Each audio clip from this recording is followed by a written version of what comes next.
Good morning student. हम लोग आज अगला लेक्चर पढ़ने जा रहे हैं जो काफ़ी टाइम से मैंने लेक्चर नहीं लिया था, क्योंकि कुछ मेरे भी एग्ज़ाम चल रहे थे और उसकी तैयारी में मैं लगा हुआ था। लेकिन आज हम लोग पढ़ने जा रहे हैं डबल सर्कुलेशन। इसके पहले हम लोग, आपको जहाँ तक पता होगा, हम लोगों ने इलेक्ट्रोकार्डियोग्राफ और हार्ट का कार्डियक साइकिल हम लोग पढ़े थे। उसके बाद हम लोग डबल सर्कुलेशन की how to blood circulates in our body. Generally blood flow करता है हार्ट के द्वारा 2 बार, तब जाके एक कंप्लीट सर्किल पूरा होता है। जैसे एक सर्किल यहाँ से आता है, फिर ऐसे जाता है, फिर तो 2 बार हार्ट फ्लो ब्लड फ्लो करता है, तब जाके एक कंप्लीट सर्किल पूरा होता है। एक मान लीजिए ऑक्सीजनेटेड ब्लड यहाँ आता है, फिर यहाँ से पंप करता है तो बॉडी में आता है, और फिर यहाँ से बॉडी से डीऑक्सीजनेटेड ब्लड लेके जाता है यहाँ, फिर वहाँ से पंप करता है तो लंग्स में ये जाता है। जिसमें 2 सेपरेट पाथवे होते हैं, एक पल्मोनरी सर्कुलेशन और एक सिस्टेमिक सर्कुलेशन। पल्मोनरी सर्कुलेशन जो होता है वह जनरली डीऑक्सीजनेटेड ब्लड को पंप करता है राइट वेंट्रिकल से into pulmonary artery. Right ventricle इस साइड का है और पल्मोनरी आर्टरी ये है। तो यहाँ से ये पंप करता है, यहाँ से ब्लड डीऑक्सीजनेटेड ब्लड जाता है लंग्स में, और फिर वहाँ से ऑक्सीजनेटेड होके फिर ये आता है हार्ट में।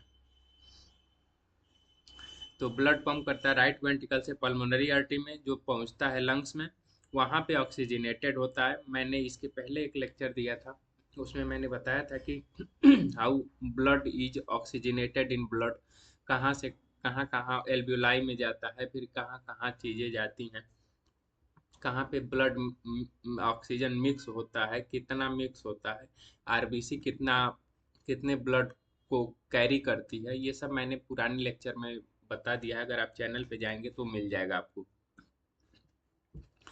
और फिर यह रिटर्न होता है लेफ्ट अट्रियम के द्वारा। ये है आपका लेफ्ट अट्रियम। ये ये पल्मोनरी वेन है, और पल्मोनरी वेन के द्वारा ही जनरली ये लंग से हार्ट में आता है, लेफ्ट अट्रियम में, फिर लेफ्ट वेंट्रिकल में जाता है।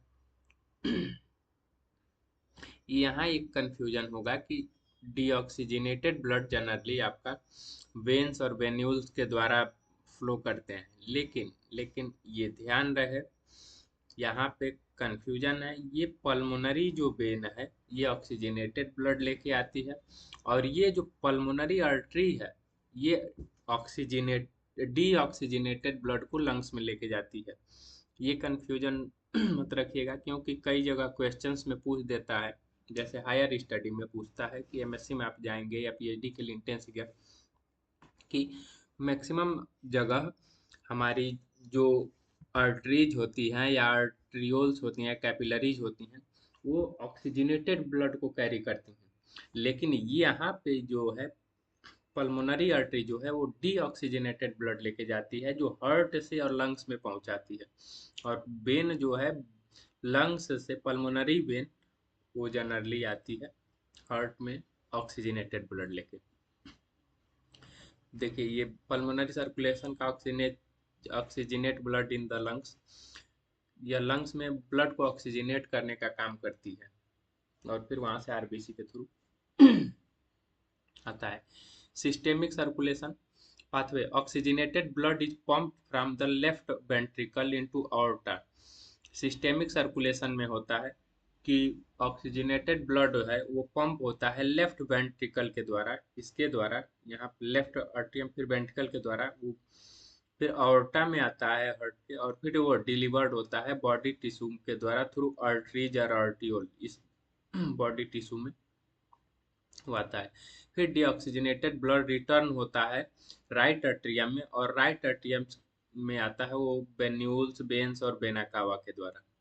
इसका फंक्शन क्या होता है, तो supply oxygen and nutrient to the tissue and remove carbon dioxide and waste. यह सप्लाई करता है ऑक्सीजन और न्यूट्रिएंट्स को और रिमूव करता है कार्बन डाइऑक्साइड को। तो याद रखिएगा, फंक्शन दोनों का याद रखिएगा, पल्मोनरी सर्कुलेशन और सिस्टेमिक सर्कुलेशन, इन दोनों का फंक्शन क्या क्या है।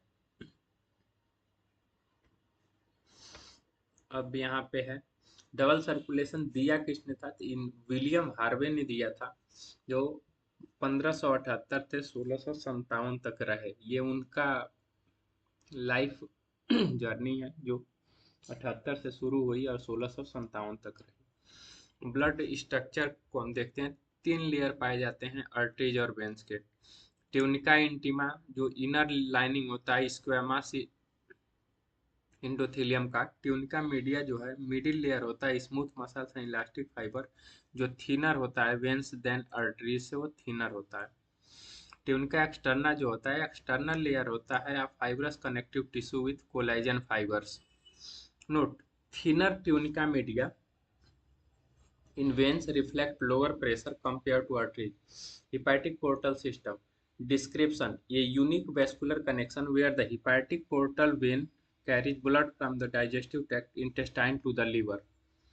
एक यूनिक वैस्कुलर कनेक्शन होता है जहाँ पे हिपैटिक पोर्टल वेन जो होती है वो कैरी करती है ब्लड को from the digestive tract intestine to the liver. जैसे ब्लड को अब different different vein different different parts में, बॉडी पार्ट्स में पहुंचाने के लिए डिफरेंट डिफरेंट कैरियर होते हैं, इसी तरह ये बता रहा है कि एक यूनिक वैस्कुलर कनेक्शन होता है जहाँ से हिपैटिक पोर्टल वेन जो होती है ब्लड को कैरी करती है और डाइजेस्टिव ट्रैक्ट इंटेस्टाइन के लिवर तक पहुंचाती है लीवर से। पर्पज क्या होता है, तो allow liver to the process nutrients and detoxify blood before it enter into systemic circulation. Purpose ये होता है कि लीवर उसको प्रोसेस करता है, चेक करता है और न्यूट्रिएंट्स को, और उसको डिटॉक्सिफाई करता है ब्लड को। यह सिस्टेमिक सर्कुलेशन का पार्ट है जो मैंने पिछले पढ़ाया कि इसका पार्ट है सिस्टम जहाँ से ऑक्सीजनेटेड ब्लड होगा। कई जगह चेक पॉइंट बने हैं जिसमें एक लीवर भी है कि वह सुनिश्चित करता है, इंश्योर करता है कि whether it is pure or not. Coronary circulation, तो इसमें एक स्पेशलाइज सिस्टम होता है ब्लड वेसल का जो सप्लाई करता है ब्लड को from cardiac musculature, heart muscle से। इसका पर्पज क्या होता है कि यह इंश्योर करता है कि heart receive oxygen and nutrients for its own function. इसका एक मेन मकसद होता है कि क्योंकि हार्ट से ही सारी चीजें होनी है, तो हार्ट को इंश्योर करता है कि उसको प्योर ऑक्सीजन मिल रहा है कि नहीं। क्योंकि अगर हमारी बॉडी को, अगर हार्ट को प्योर ऑक्सीजन हमारे लंग्स को ना मिले, ऑक्सीजन में बॉडी में ऑक्सीजन की सप्लाई सीज हो जाएगी और बॉडी में भी कोलैप्स। अब रेगुलेशन कैसे होता है कार्डियक एक्टिविटी का, देखिए इंट्रिंसिक रेगुलेशन होता है, हार्ट मायोजेनिक होता है। मायोजेनिक मतलब कि जैसे हम लोग क्या एक आप आगे पढ़ेंगे कि रिफ्लेक्स एक्शन होता है हमारी बॉडी में कि कोई पिन चुभाया, सिग्नल जाता है, हमारी एफरेंट सिग्नल और इफरेंट सिग्नल जो होता है वो पहुंचता है हमारे मस्तिष्क के, मस्तिष्क तुरंत रिस्पॉन्स करता है कि नहीं कोई पिन चुभा रहा है, हाथ को पीछे खींचो। हार्ट में ऐसा नहीं है, हार्ट खुद अपने आप को कंट्रोल करता है, वो किसी के भरोसे नहीं रहता कि कहीं सिग्नल जाएगा तो पंप करेगा। वो मायोजेनिक होता है, सेल्फ सर्विस पे डिपेंड करता है, वो अपने हिसाब से चलता है, वो किसी पे भी भरोसा नहीं करता है हमारा हार्ट, क्योंकि वो जानता है कि पूरी बॉडी हमें मेरे द्वारा ही चलाई जाएगी।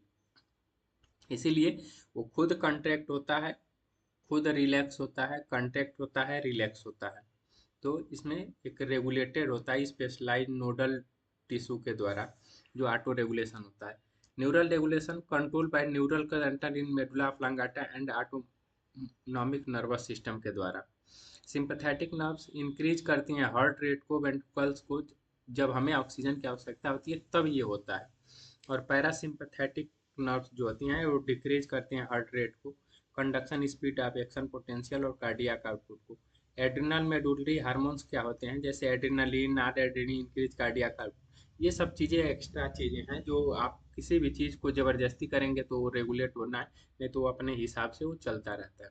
तो आज इतना ही रहने देते हैं, अगले में और हम लोग पढ़ेंगे। Thank you very much.